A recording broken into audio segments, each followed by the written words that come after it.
Hello, my beautiful light beings. Welcome back to the Magic Exists podcast with Dani Margot. I have a wonderful guest here. Her name is Laura. Hi, everyone, and hi, Dani. I am so happy to be here today. Yeah, I've missed you. I'm glad we Yay! get to I have this know. conversation. Laura is a women's circle facilitator, priestess, and healthcare provider dedicated to empowering women by helping them connect with their inner goddess. She holds monthly circles, each centered around a different goddess, guiding participants in channeling their goddess energy in daily life. She shares goddess lifestyle videos on her YouTube channel, Optimistic Goddess, and also creates wellness videos for those healthcare professionals in her other channel. Thank you for being here. We actually hosted a little women's circle. I already forget what it was called. The Goddess Circle, right? I'm like, Yes. Oh, back yeah. in Hermosa, like I think was it last year? It was June 2nd. Oh my gosh, almost a year ago. Yeah, isn't that crazy? It's Oh so my beautiful. But God. I think you reside more in like the Boston area, right? Yeah, yeah, that's like my permanent address. I'm in the Boston area, but I used to live in San Diego, so I love just going back to California, any part of it whenever I can, especially Southern California. Yeah, Uh, I love it. You were there for a visit and you're like, let's just host something. Let's do it. And it was so yeah, amazing to meet you in yeah. person and your beautiful radiant energy. Thank you. Admittedly, I honestly just wanted to like meet you. It was so funny because I was like, let's host something, but also nice to meet you. We didn't even like know each other like in Yeah. person. But yeah, I just was really excited about getting to know you and like doing something together. Likewise. And I think that's what I love so much about this spiritual community. Everyone's just so open and the energies, like when you meet someone, it just aligns so beautifully. But the question I love asking my all my guests is what is your strongest clair and how does that rep or present in your life? My strongest Claire, I don't know if I admit I don't know all the names and That's okay. all of the designations, but and so you'll have to tell me what this one is called. But I I'm really good about getting messages through dreams. And so I interpret my dreams every day, and they turn out to kind of be like really predictive of my future, my like everyday things. It's actually crazy. I would say that. I would say just like opening up myself to receive those messages in the first place. Because when it started happening, it was weird AF. Like, it was like, what is happening?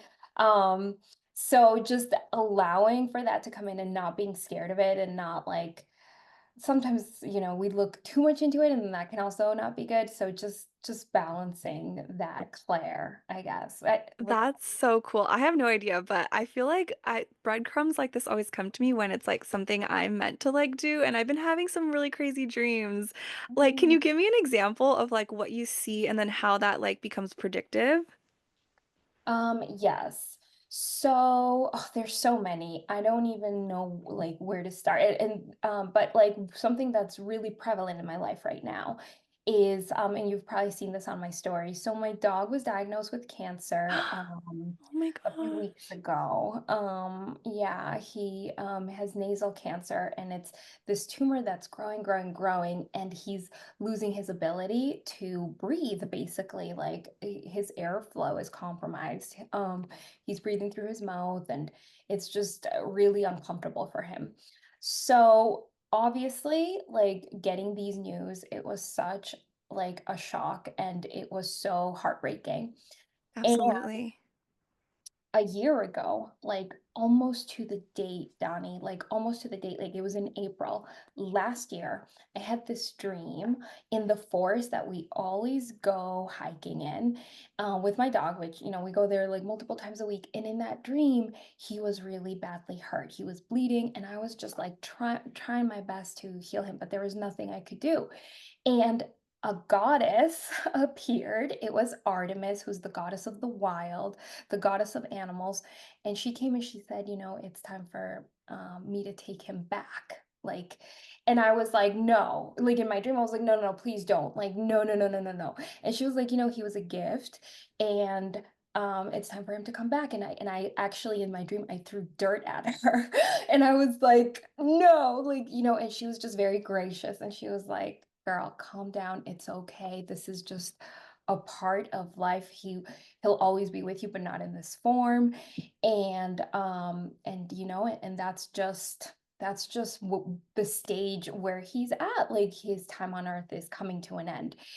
And I woke up from that dream and I was like, horrible. It was a Of nightmare. course. Yeah. And I looked out my window and it was the brightest full moon ever. And Artemis is also the goddess of the moon. So like I knew that that wasn't just a dream. That was something more. And and so, that day I went into the forest in real life and I was like, okay, I got your message, Artemis. Can you give me 6 months? I want one more summer with him. I want one more fall. I want to go camping. I want to do all this. And, we did all those things. And I always kept it in the back of my mind, that dream. And that maybe these were his last months. So, I've really ramped up my love and devotion to this little pup. And so when we got the news, it was this it was obviously heartbreaking, Mhm. confirmation, but also it's given me so much peace to have had that dream because it's like, I think it just gives me the understanding that there's gonna be he's going to back to goddess, wherever he's going, someone is calling him, someone's waiting for him. And also this like incredible gratitude that he was a gift. Like all this time he was a gift and now he's being recalled. And so it's also filled me with like in the midst of the sadness and the like letting go, also with this wonder and this gratitude. It's just been really like just such like a double bittersweet experience, honestly. But things like that tend to happen. I just think this is so beautiful, and I'm celebrating you so much for this whole journey. And I think what you speak on about like you have a dream, right, in this like unconscious state, and you are able to relay or understand this message, connect to, these goddesses, these spirit guides who are supporting you on this journey, and then able to translate that into a perspective in which brings you more peace and harmony as you navigate, trauma and tribulations that are occurring in your life. And I think that is like the definition of living in the fifth dimension, which is literally the like my podcast, right? It's like, how can we bring more peace and harmony and love and balance into our life despite all these like experiences and things that are happening? And it's just so beautiful. And so tell us a little bit about the story, how you started connecting to these goddesses, and I like where you are at today. Thank you. Yeah, I love sharing this. So I've always kind of gravitated towards these mythical stories. I mean, who didn't love mythology? Like, growing up, I loved it. It was like my favorite subject. And I also really like psychology. And a few years ago, and so I've always been fascinated by goddesses, by the symbols that they represent. But a few years ago, I had the amazing fortune of bumping against a book called Goddesses in Every Woman. Goddesses in Every Woman. And it's written by a psychiatrist and a PhD. And she basically researched that these goddesses, that the classical goddesses that we kind of learned about in Greek mythology, Roman mythology, like Athena and Artemis and Aphrodite, they represent archetypes that live within us.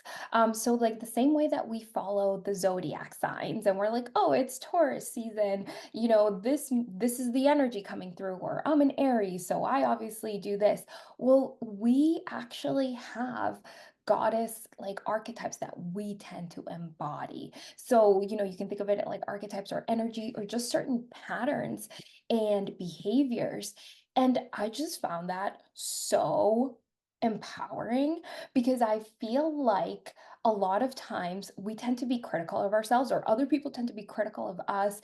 And it's like, you're not bossy, you're just an Athena. Or, like, I think that when we don't follow a certain standard archetype that is set for women in our modern world, a lot of insecurities can come up, and I would just love for every woman to start thinking of themselves like a goddess, and to like be empowered with the knowledge that there are certain behaviors that we follow and that just like goes to show that we have these like divine patterns within.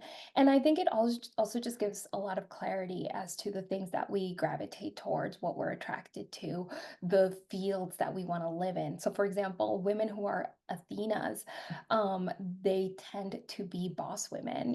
They are like running Wall Street, or they're doctors, like physicians, politicians, all that stuff. And they tend to be type A, and they're very strategic and they're very good with money. And like, I think that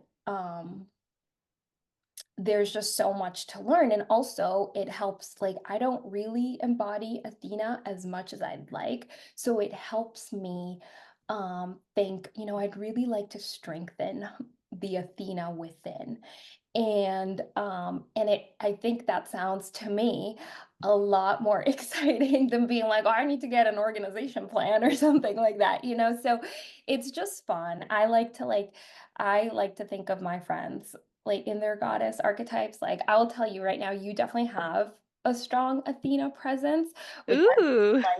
um I've just, observed just from knowing you, and I love that, and it makes you like, for me, it's so inspiring because it's something that, again, I want to strengthen in myself. So to see someone have Athena, but then one thing that Athena women can fall into is they can be like very rigid sometimes, just because they do thrive in like implemented systems and order, which is great. But everything in excess can kind of like maybe pull us towards a direction we don't want to be. But you embody very perfectly the balance between, um I would say, like Persephone, which is the spring goddess, which is like the girl energy, the like beginnings, like, yeah, spring, summer, just that like girlhood energy. And so I feel like that gives you a lot of balance.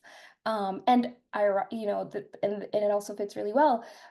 Persephone is, she's this like sweet girly archetype, but she is actually one of like the most dynamic because she also is the goddess of the underworld, the queen of the underworld. She ends up being taken by Hades, the god of the underworld, and that gives her this whole new dimension. So she goes from being this sweet, naive girl to kind of, going through trauma, being separated from the world that she knew, being captured by this man and taken to the dark side of life, so to speak.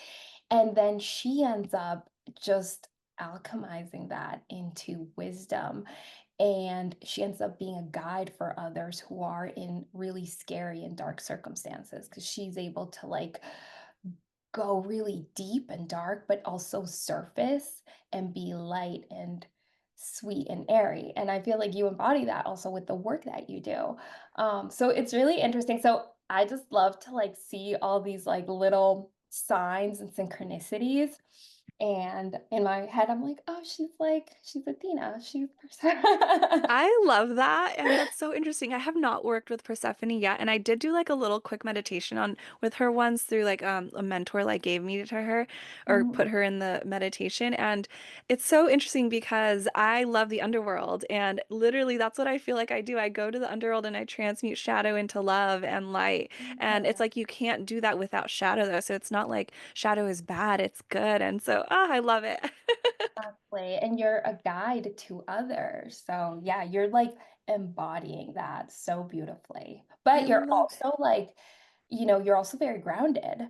And I feel like that's your like Athena energy being like, all right. I love it. And if for anyone who's not listening or who's not watching, Laura right now is totally decked out in her goddess energy right now in her pink room, purple room. It's so beautiful. And so, before you started your spiritual journey, you were working as a PA. Yes. Tell us a little bit about that and how you maybe navigated the spiritual awakening journey and were able to embody more of the goddesses. Yeah, it's been such a ride. I went to PA school, and my dream for the longest time was to be a healthcare provider and have a flexible job. And like that was important to me because I had all the other interests that I wanted to do, so I was able to do it. I got there. I went to school, which for the longest time, I tried to get into school so bad. I didn't the first time. I applied twice. So for like this was a dream for me for so long. And eventually I got there. I got a great job. I moved to San Diego. I worked in dermatology. Um, and I had a very flexible job. And I was depressed, and it scared like the heck out of me because you look around. I was married to the love of my life, living in like paradise with the job of my dreams, and I just wasn't fulfilled. There was something that just, and so I felt like naturally I felt like I was broken, like what is wrong with me? Why can't I be happy? What am I ungrateful? What happened? I went on antidepressants for some time. I did the whole like, oh, it's me, it's my problem. Um, and then finally, through counseling and just really digging deep and journaling and all that, I realized that there's just a big part that was missing, and that was the spirituality component. I think just and I put it out there, you know how it is to the universe, that I wanted to learn more about. I had grown up Roman Catholic. I went to private school, up until high school and all that. So I knew that wasn't it. So but I wasn't sure where to start. I kind of put the feelers out there that I just want to learn more about spirit guides and about, I don't know, past lives, like all this stuff that I honestly had no idea, and I hadn't even really ever explored, for two reasons. For one reason was because within the system that I grew up in, all of that was um just wrong, And pagan. and Yeah. pagan, exactly. And then in the medical field, that was just woo-woo and crazy and all that. So there were just so many opposing voices inside me that was like, this isn't what is this? But I put it out there, and it was just, and then that's when like I started being like, oh my God, is magic real? Because I just remember just kind of talking to my husband or something, being like, I just want to know what else is out there, not the church, not this, but something else. And it was just like instant, like um little like crumbs started falling. Like, a friend I would meet up with would be like, hey, let's go to yoga, and then the yoga teacher would just kind of do a meditation and introduce one of the concepts that I was curious about, or something like that. And it just kind of like, I just followed the crumbs,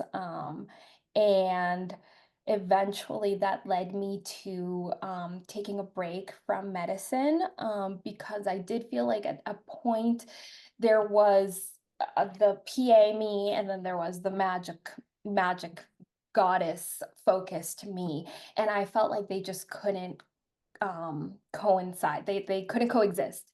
It felt really hard to like come out to like the medical world about all this stuff, and then I just didn't feel like the goddess side of things had a place for the medical me. And it's something I'm still working towards, to be honest. It's not completely integrated, but it is something that I want to integrate. But yeah, at the time, just taking a break from medicine felt right. And I did kind of wander more into the spiritual way, into the goddess way, with the intention of just empowering others and kind of waking them up to their inherent divinity, and loving themselves and their energy. So that's kind of what I've done. I've been so lucky, and I'm so grateful that I was able to have the space and the time to do that. And that's what led me to you. And so in that time, I've been, exploring meditation, and became like a a meditation circle leader. So I do women's circles. Last fall, I delved into my witchy side, and I worked as a spell casting guide and like a witchy tour guide in Salem. I've been able to like really explore that, and it's been wonderful. And it's ironic because now that I've delved into that, I feel like I've found the joy again in being a healthcare provider from a completely different angle. Like before, when prior to this, I wanted to work in aesthetics. Um, I wanted to, yeah, it was a very like, and I don't want to say like all medical work in dermatology or aesthetics is this, but for me, my intention to, um, was to help people look good.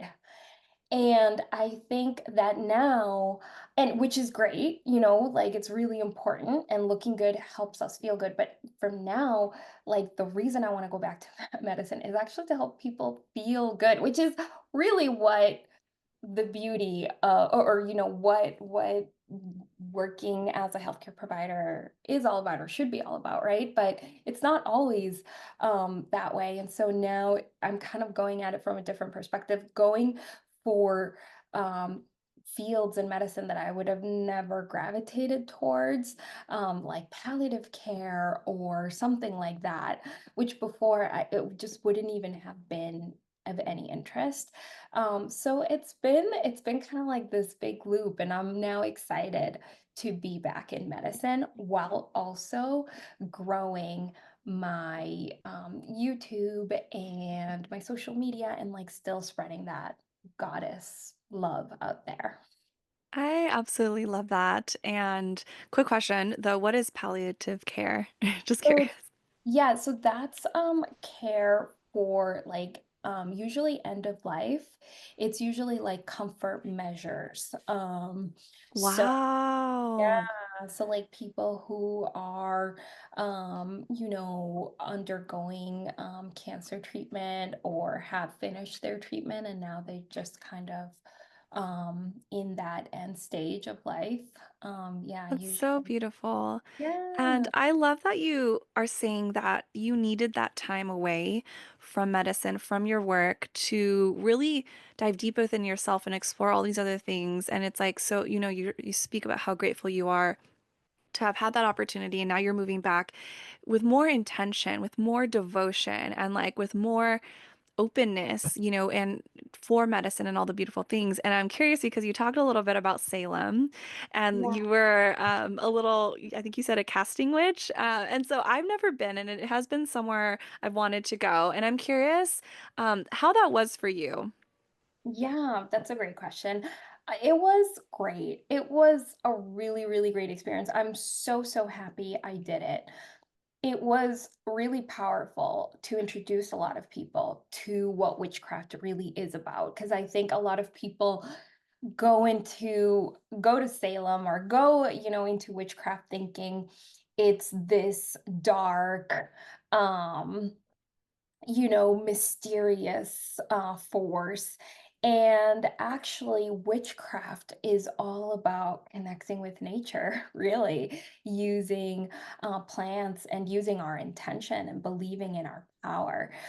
So it was really awesome to be able to open that window up for many people and let them in, and also talk about the history of Salem and the women and the men who were accused of witchcraft. And died. So I loved that. I love history. It was really, really great. And it was also really exhausting. It was a lot. It was kind of like working at an amusement park. Um, so it's if you do go to Salem, just be prepared. It gets so busy. Like sometimes it's hard to walk the streets. It definitely is like very much an amusement park in that sense, especially in the season. And so you're just um wading through crowds, and you're leading like huge groups of people, and so I do feel like you lose a little bit of the intimacy that you'd like when you're kind of catering to just like as many people as you can.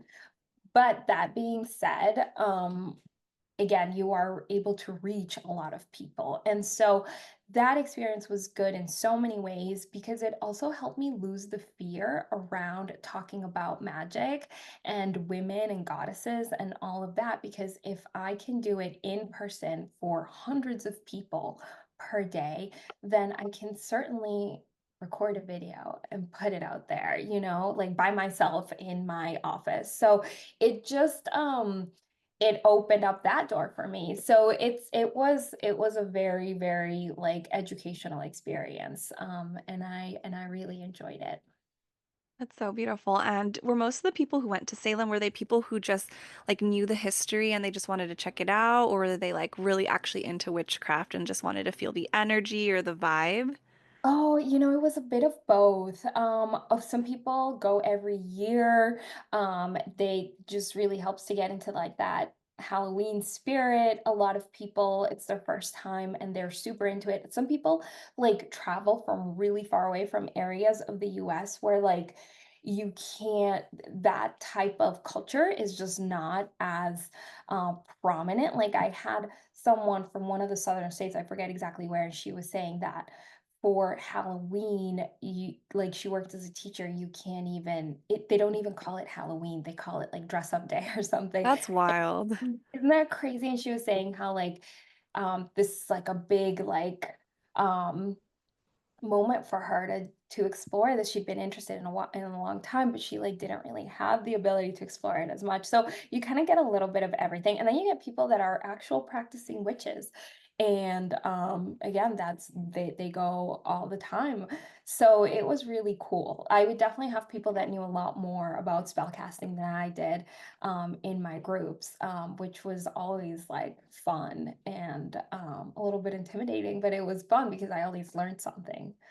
That's Um, so cool. And that's wild that somewhere still in the United States there's schools or places that don't allow for Halloween. And coming from someone who's born and raised in Los Angeles, for me it's a melting pot of not only race but cultures and belief systems. And so I've always been raised to be open and bring curiosity to like all the things, all the races, nationalities, and beliefs. But yeah, so for me, there we never had any restrictions on that, even going to a Catholic school. So that's so interesting that there are still places like that out here. I know, I was very surprised. Um, but at the end of the day, I just think power knowledge is power. And so if you want to empower yourself by just learning more about something, I found it really brave that they would make that trip and kind of like listen to that part of them that wanted to learn more. And then something else about that experience was, so this was in October, this was before the election, and we all know how tense the climate was then, is still now, and how like there's, I think on both sides there's like the tendency to see the other side of, you know, where we are in our political tendencies to be like just so evil or aggressive or something, or like, you know, I know I used to have those feelings before I was just like literally thrown into a mass of people from all walks of life. And it made me, and so I connected people that were definitely very you know, physically, obviously in a different side of my spectrum.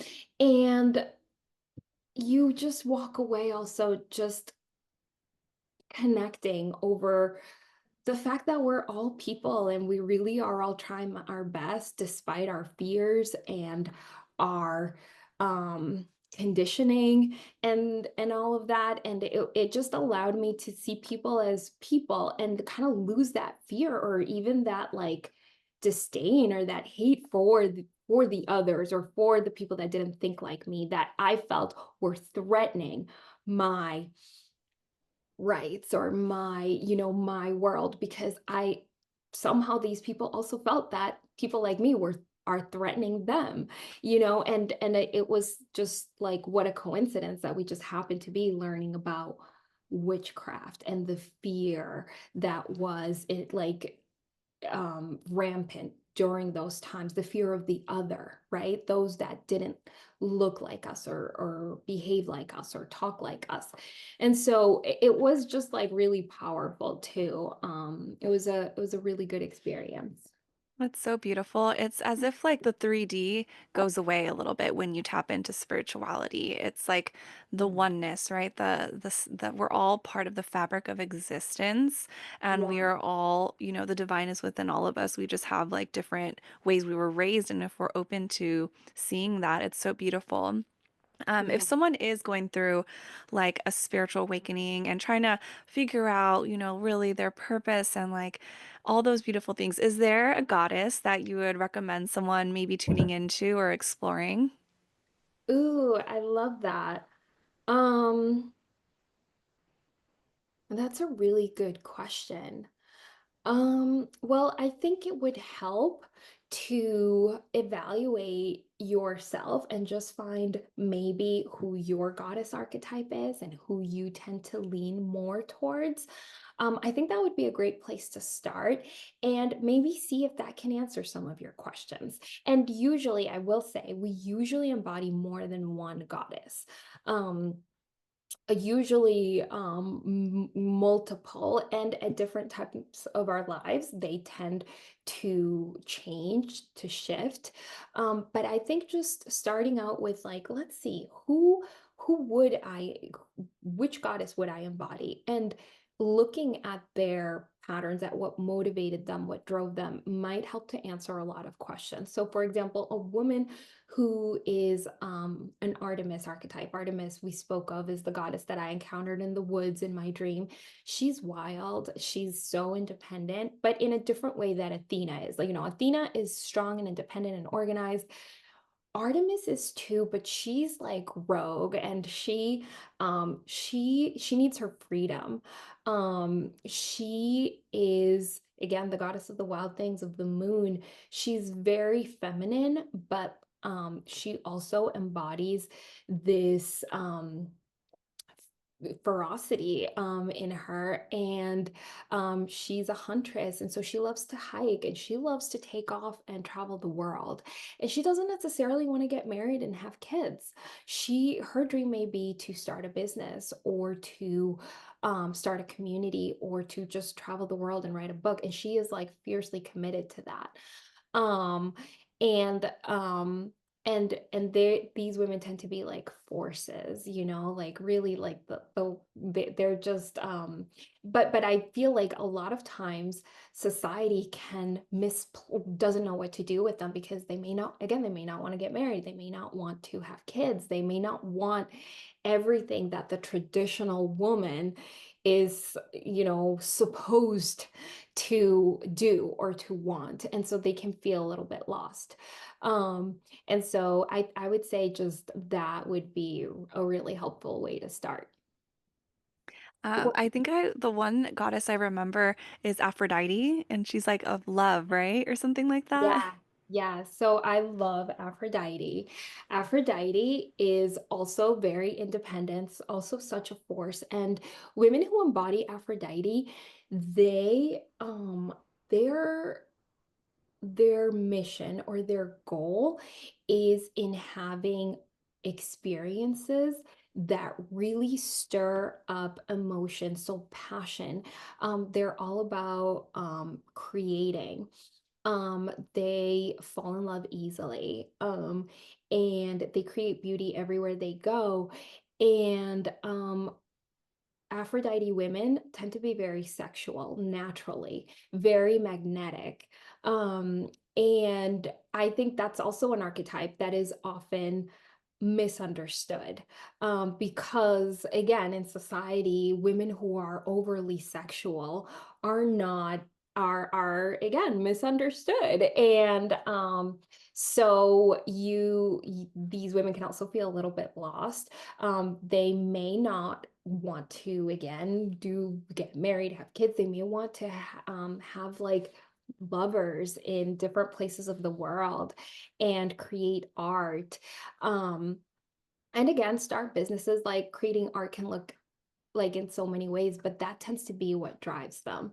So like women like Marilyn Monroe, she was definitely an Aphrodite archetype.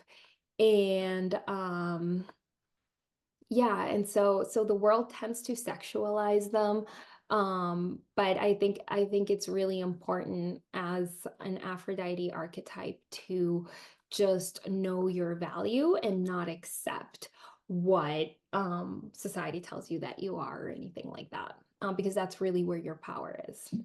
That's so cool. I feel like all these goddesses are like kind of like rebels, but really it's because they've found who they are and they've accepted who they are and they're in their power because of it, despite of what anyone thinks, like the patriarchy or any one of the collective. I think that's so beautiful. Exactly. Yes. Yes. And so, Laura, where can everyone find you? And tell us a little bit about the circles that you're hosting as well. Yes, so I host monthly circles. They are usually aligned to a certain goddess energy. So I host them locally here, and they're in Boxborough, Massachusetts, at the New England Goddess Temple, and they're really fun. We do a little bit of everything, a little bit of meditation, a little bit of movement. Um, and that's been something that I started over the last year and I really enjoy.